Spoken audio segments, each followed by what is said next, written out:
when I saw that your party, Party Socialist Malaysia, which is a political party here in Malaysia, and you've come up with this brochure, pamphlet, come up with this entire campaign which says, save our public healthcare system, right? So I want to talk to you a little bit about that. When you say save, obviously something's wrong.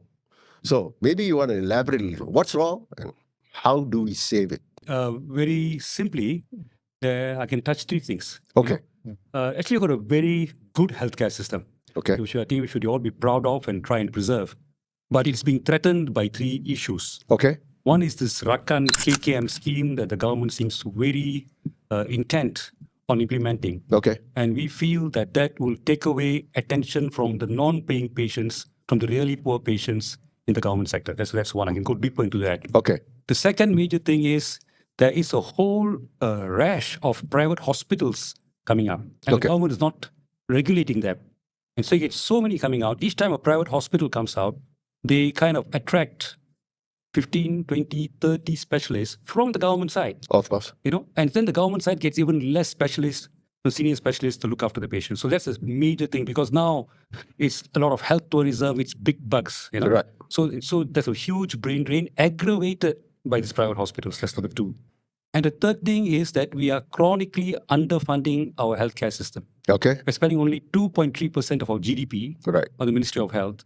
Even Thailand spends 3.9%. Okay. Of course, you talk of UK is spending about 9% of the GDP on the healthcare. So we are actually grossly underspending, and that's why there's so much of, congestion, long waiting lines, and not enough, MRI machines and all that. So these are the three main issues. Okay. And I think we need to address them to save our healthcare system. Okay. So you guys have come up with this campaign. You're talking to people. You've gone out to the crowd. You're doing that.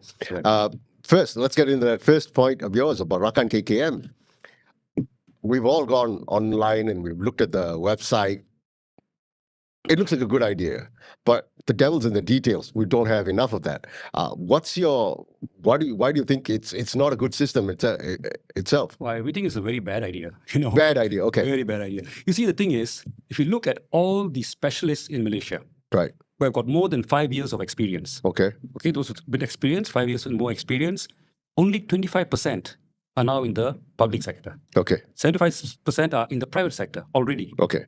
If you look at hospital inpatients, about only 25% are in the private sector, 75% is on the government side. Okay. So the government side has got much more workload, but much less senior specialists. Okay. It's already bad. Yeah. So now if you open a wing or a set of clinics where you ask the government specialists, you go there, you're paid, you're distracting away, from looking after the other patients who can't afford to pay. Right. And even already now, you send a patient for a urologist, say, Ipoh GH. Sure.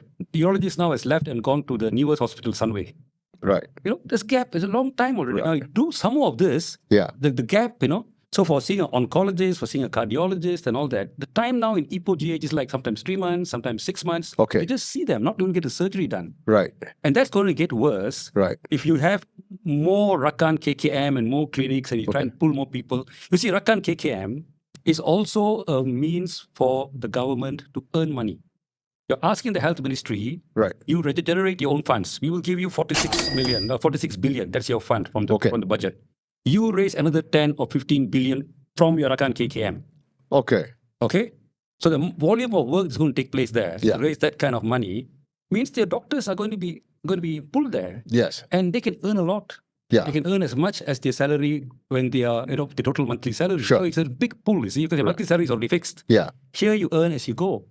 So you are tempting them to go away, and then not all can afford to go that side. Of course. Our B40 definitely are going to be stuck on the government side. Yeah. And then we're seeing the MOs, and the MOs won't have the specialists referred to too much because boss is that side doing something. Sure.